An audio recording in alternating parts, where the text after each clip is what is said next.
কিয়ামতের মাঠে কিছু মানুষকে আল্লাহ পাক পিঁপড়ার আকৃতিতে উঠাবেন, কিছু মানুষকে আল্লাহ পাক কিয়ামতের মাঠে পিঁপড়ার মতো আকৃতিতে হাসর করাবেন। তারা কারা? যারা এই দুনিয়াতে অহংকার প্রদর্শন করত। এখন জানতে হবে তাহলে অহংকার কি। আপনার গায়ের জামাটা সুন্দর, জুতাটা সুন্দর, আপনার বাড়িটা সুন্দর, এর মানে আপনি অহংকারী, এটা প্রমাণ হলো না, এটা অহংকার নয়। নবী সাল্লাল্লাহু আলাইহি ওয়াসাল্লাম বলেছেন অহংকার হচ্ছে দুটো জিনিসের সমন্বয়। একটা হচ্ছে মানুষকে তুচ্ছ তাচ্ছিল্য করা এবং সত্যকে প্রত্যাখ্যান করা। বাতারুল হাক্কি ওয়া গামতুন নাস, মানুষকে তুচ্ছ তাচ্ছিল্য করা এবং সত্য মানে আল্লাহ পাকের বিধান যেটা সত্য এটাকে অস্বীকার করা, এটা হচ্ছে অহংকার। ইবলিসের জ্ঞান ছিল না? ইবলিস কি আবেদ ছিল কিনা? আবেদ বোঝেন কিনা? আবেদ মানে যে প্রচুর ইবাদত বন্দেগী করেছে আল্লাহ পাকের। ইবলিস কি আল্লাহর ইবাদত করে নাই? আল্লাহ পাক কি তাকে অনেক উঁচু মর্যাদা দেননি? কেন তাহলে সে চিরস্থায়ী জাহান্নামী হচ্ছে? উত্তর কি? একটা আদেশ আল্লাহ পাক করেছিলেন আদম আলাইহিস সালামকে সিজদা করার। ওয়া ইয কুলনা লিল মালাইকাতি ইসজুদু লিআদম ফাসাজাদু ইল্লা ইবলিস। আল্লাহ পাক ফেরেশতা মণ্ডলী সবাইকে বলেছিলেন যে আদমের সামনে সিজদা করো, সম্মানের সিজদা করো। কেন সিজদা করতে হবে? কারণ আদম আলাইহিস সালামকে আল্লাহ পাক নিজ হাতে সৃষ্টি করেছেন এবং তাকে আল্লাহ পাক সমস্ত জ্ঞান শিক্ষা দিয়েছেন। জ্ঞানের কারণে আদম আলাইহিস সালাম এখানে সুপিরিয়র। আল্লাহ পাক ফেরেশতাদেরকে ডেকে বলছেন তোমরা আদমের সামনে সিজদা করো। ইবলিস কিন্তু ফেরেশতা নয়, সে কিন্তু জিন। আল্লাহ পাক ফেরেশতাদেরকে বলছেন সিজদা করো, মানে কিন্তু এই নয় যে ইবলিসও ফেরেশতা।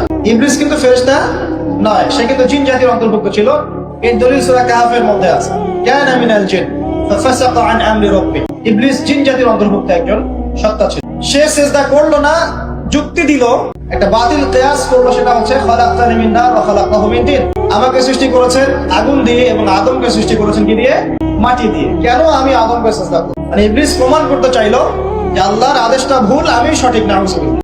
আবা ওয়াস্তাকবারা, সে উদ্ধত হলো এবং অহংকার প্রদর্শন করলো। এই একটা মাত্র কারণেই সে কিন্তু চিরস্থায়ী জাহান্নামের অন্তর্ভুক্ত হয়ে গেল।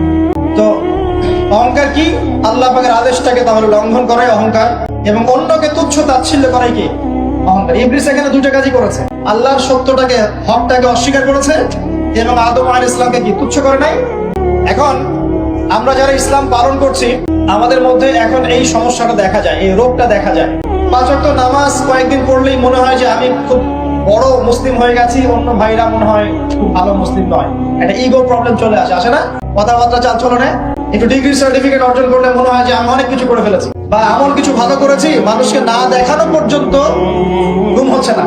বা আপনিও একজন দিনের প্রচারক, আরেক ভাই উনিও দিনের প্রচারক, তো তাকে নিন্দা সমালোচনার ঝর্ণা তুললে ভালো লাগছে না। মানে মানুষকে আন্ডারএস্টিমেট না করলে নিজের সুপিরিয়র এই সত্যটা প্রকাশ পাচ্ছে না, এটা কিন্তু অহংকার।